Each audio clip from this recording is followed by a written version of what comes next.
বন্ধুরা, তোমরা কেমন আছো? নিশ্চয়ই ভালো আছো। দেখো, আমি আজকে একটা চপের রেসিপি করছি। সেটা দেখো কিভাবে করছি। প্রথমে আমি কড়াইতে একটু জল দিয়ে দিলাম, আর দিয়ে দেবো হচ্ছে সামান্য একটুখানি নুন দিয়ে দেবো। এই যে সামান্য একটু নুন আর একটু হলুদ দিয়ে দেবো। দিয়ে হলুদ দিয়ে দিলাম। দিয়ে এবার আমি 3 পিস মাছ আছে, এটা আমার রুই মাছ আছে, এই মাছগুলো আমি দিয়ে দেবো। দিয়ে আমি এটা একটু সেদ্ধ হতে দেবো, ঢেকে দেবো। এবার ঢাকনাটা তুলে নিলাম। এবার মাছটা একদম সেদ্ধ হয়ে গেছে। এবার আমি মাছটা তুলে নিলাম। দেখো বন্ধুরা, আমি মাছটা যে সেদ্ধ করে নিয়েছিলাম সেটা আমি কাঁটাটা ছাড়িয়ে আমি মাছটা এই যে দেখো বেছে নিয়েছি কাঁটা ছেড়ে।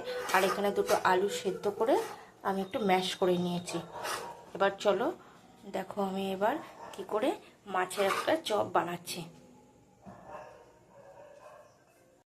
মাছের পুরটা তৈরি করব, চপের পুরটা তৈরি করব, তার জন্য কড়াইতে আমি সাদা তেল দিয়ে দিয়েছি। এবার দেখো দেবো হচ্ছে রসুন কুচি, পেঁয়াজ কুচি, আদা কুচি আর কাঁচা লঙ্কা। প্রথমে আমি রসুন কুচিটা আমি দিয়ে দেবো। রসুন কুচিটা দিয়ে একটু ভালো করে একটু নাড়াচাড়া আমি একটুখানি করে নেব। ভালো করে একটু নাড়াচাড়া করে তারপরে আমি দিয়ে দেবো হচ্ছে কাঁচা লঙ্কা কুচি দিয়ে দেবো। তারপরে দেবো হচ্ছে একটু আদা গ্রেট করে রেখেছিলাম, সে আদাটা দিয়ে দেবো।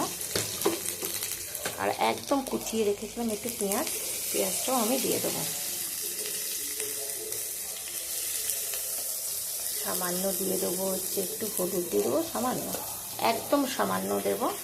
আর দেবো হচ্ছে সামান্য একটু নুন। এটাকে একটুখানি ভালো করে একটুখানি ভাজা ভাজা করে নেবো। দেখো ভাজা ভাজা হয়ে গেছে। এবার আমি দিয়ে দেবো যে মাছটা আমি যে কাঁটা ছাড়িয়ে যে বেছে রেখেছিলাম সেই মাছটা আমি দিয়ে দেবো। আর দিয়ে দেবো যে এই আলুটা যে আমি ম্যাশ করে রেখেছিলাম সেই আলুটাও আমি দিয়ে দেবো।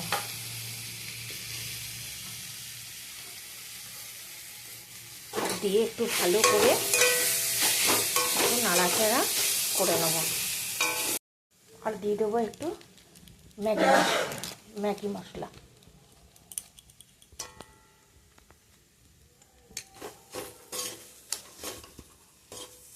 দিয়ে ভালো করে একটুখানি শুকিয়ে নেবো, একদম দেখো টাইট হয়ে যাবে।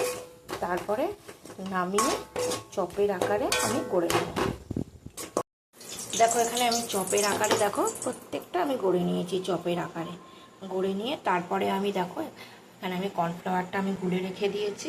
এখানে সামান্য একটুখানি গোলমরিচের গুঁড়ো একটু দিয়ে দেবো, একটু কর্নফ্লাওয়ারের মধ্যে একটু অ্যাড করে দেবো। আর এখানে রেখেছি হচ্ছে ব্রেড ক্রাম্ব। আর এখানে হচ্ছে দুটো ডিম আমি ফাটিয়ে নিয়েছি, তার মধ্যে একটুখানি দিয়ে দেবো হচ্ছে তোমার গোলমরিচের গুঁড়ো। আর সামান্য একটুখানি দেবো নুন, একটু নুন দেবো। দিয়ে এটা ভালো করে একটু ফুটে নেব।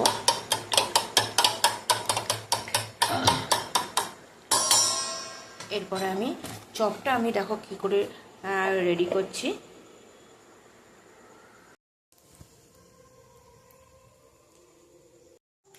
দেখো আমি কর্নফ্লাওয়ারের মধ্যে এটা একটুখানি গুলিয়ে নিয়ে তারপরে আমি দেবো হচ্ছে ডিমের গোলায় ভালো করে একটুখানি এটা গুলিয়ে নিয়ে তারপরে আমি দেবো হচ্ছে ব্রেড ক্রামে ভালো করে কোট করে নেব। প্রত্যেকটা চপ আমি এইভাবে আমি গড়ে নেব। এই দেখো এইভাবে চপগুলো একদম গড়ে নেবে প্রত্যেকটা চপ। এইভাবে কর্নফ্লাওয়ারে গুলিয়ে তারপরে নেব হচ্ছে ডিমের গোলা। দেখো এরকম লাল লাল করে ভেজে নেব। ভেজে নিয়ে তারপরে আমি এটা সসের সাথে প্রত্যেকটা চপ, যে কটা চপ আমি গড়ে রেখেছি প্রত্যেকটা চপ স্টেপ বাই স্টেপ ভেজে নেব। নিয়ে তারপরে আমি একটু তুলে নেব। তুলে নিয়ে তারপরে একটু সস দিয়ে আমি সার্ভ করে দেবো। সন্ধেবেলার জন্য চটজলদি, মানে ঘরে যেটুকুনি জিনিস রয়েছে ধরো সেটুকুনি জিনিস দিয়ে চটজলদি একটা স্ন্যাক্সের রেসিপি তৈরি করে চায়ের সাথে খাওয়া যায়। তোমরা কিন্তু অবশ্যই কিন্তু একটা লাইক কমেন্ট শেয়ার করে দেবে। দেখো রেডি হয়ে গেল আমাদের মাছের চপ।